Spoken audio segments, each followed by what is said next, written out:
Guys, 6.0 info is finally here. A new era of Genshin is beginning, and there is a lot to unpack. Since it's the first patch of the region, there are new characters, new artifacts, new weapons, but in this video I will just focus on Flins. Still, since it's obviously synergizing with a lot of the new things as well, like the artifacts, some characters, it's impossible not to look at the other things to an extent while talking about Flins. Anyway, Flins is a 5-star Electro main DPS, and is a polyarm user. His stats look quite standard for the role, with high base attack as it is its main scaling stat, and a crit damage ascension stat. His archetype is that of a lunar charge main DPS, which became a thing in the game after Ineffa came out in the current patch. The time of release and the overall design makes this pairing reminiscent of the Kenichi and melee duo, so a duo of a sub DPS and a main DPS that enables a very specific playstyle. Do you want to get Ineffa but you don't have enough gems to do so? I think I might have the right solution for you. This video has been sponsored by LD Shop, a website that allows you to buy Genesis crystals for much cheaper than it will cost in-game, so you can hopefully get all the characters you want. Through LD Shop, you'll be able to get discounts that start from 15% off and can get considerably bigger depending on the specific deal.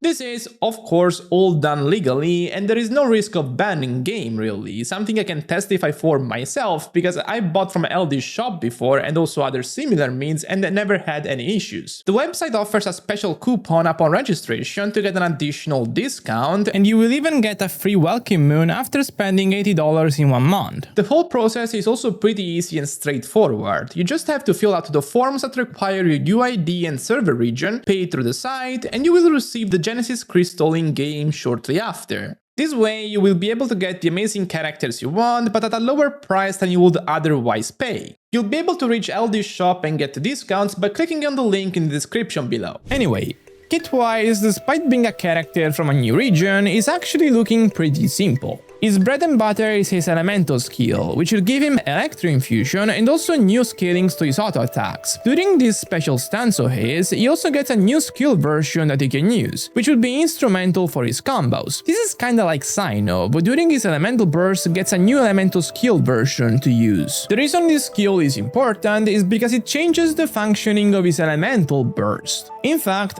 at base, his burst is an attack that costs 70 energy to use, but after using the special skill, the burst gets a special version itself that costs only 30 energy. Both versions only do damage, but long story short, even if the 30 energy version does less damage by itself, you will deal more damage throughout the whole rotation if you focus on using that instead, because you will be able to use it multiple times. In this regard, the Flins works just like Vareza, even the energy values are exactly the same. So yeah, while it makes his kit more articulated, it's really nothing new. A thing to keep in mind here is that this skill only has a 16 seconds long cooldown, and his 30 cost burst has no cooldown besides the limitation of only being activated by his special skill, so his rotations can and should be pretty short. This means that characters that typically function on longer rotations due to their cooldowns, like Yelan with their 18 seconds cooldowns, Furina with 20 seconds long cooldowns, and Xingqiu with 21 seconds long cooldowns, are a bit penalized by default, despite fitting in Electro charge teams thanks to being Hydro. The other thing to keep in mind is that a lot of Flins damage comes from lunar charge. While a lot of his attacks come from his skill, none of that counts as lunar charge damage. Meanwhile, all of the damage coming from his special burst counts as lunar charge, and that actually makes up for most of his output. In case you don't know, direct lunar charge damage is really strong, because its values are tripled compared to the base multiplier, and also it ignores the enemy's defense. Furthermore, pretty much all of Flins' passives are focused around this type of damage, as he only gets reaction damage and elemental mastery buffs from them. As a result, his base damage is kind of an ignored part of his kit, and currently only a way to enable his true source of damage, which is the elemental burst. Remember that lunar charge works similarly to electro charge, and as such it doesn't benefit from normal damage bonus supports like Yelan and Furina. This makes the two of them even less synergistic with Flins. Lastly, the final thing to keep in mind here is that as a not Krai character, Flins is tied to a new mechanic, which is called Moon Sign. Moon sign, in short, basically refers to how many Node Krai characters you have on the team, because each of them will provide a moon sign level through their passives. It goes up to 2 as of right now, and for each level it will enable new effects for characters on the team. This is similar to Night Soul Burst from Natlan, whose cooldown got lower the more Natlan characters you had on the team, and was the only way to get some passive effects. Some of the requirements are trivial, however. For example, Flint's Burst requires a moon sign stage to deal some additional damage, but you only need one moon sign level to achieve it, which of course will be granted by Flint himself. Some of it, specifically the abilities that require 2 levels instead, are more restrictive from a team standpoint, and that is the case for Flint's passive, which provides him a lunar charge damage increase, but with the requirement of having 2 Node Krai characters on the team.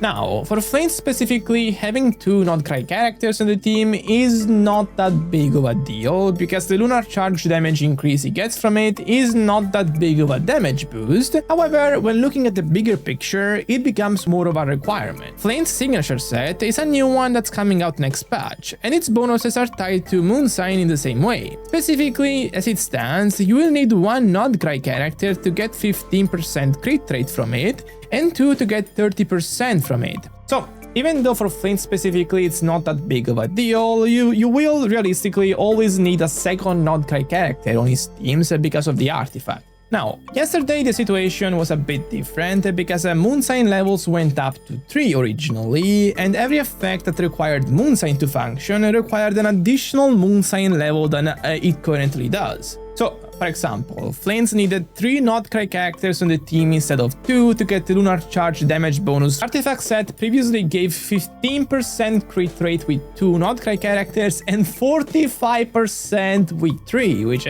was just a catastrophic limitation to get to the full effects of the set. Now it gives only 30% at full stacks, which is lower, but the trade-off is that it's not nearly as restrictive, so maybe it's a win. This means that a lot of the Doom posts that happened yesterday about his kit doesn't apply today. Specifically, it was about his team flexibility, which was extremely valid, but now since you only need 2 Node Krai characters on the team, it's not that much of an issue in my opinion. To be fair, it still kind of sucks to have this requirement in the artifact set as well. I think it's a first, needing multiple characters from the same region to get the full effects of a set.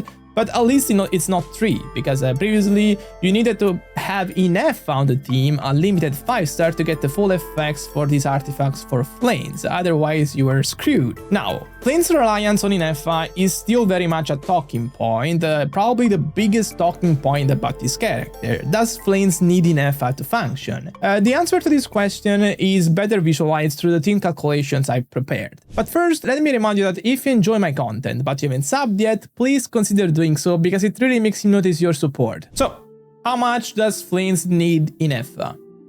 A lot. Ineffa is simply the best DPS Flint has for these Electro Charge teams, and it's not particularly close. She deals way more damage than any other could deal, and she also provides a shield on top of that, which is really nice role consolidation and allows you to use the other slots on the team entirely for offensive purposes. I've made a couple calculations, one of which is a scenario where Aino is replacing Ineffa as the moon sign support for the team.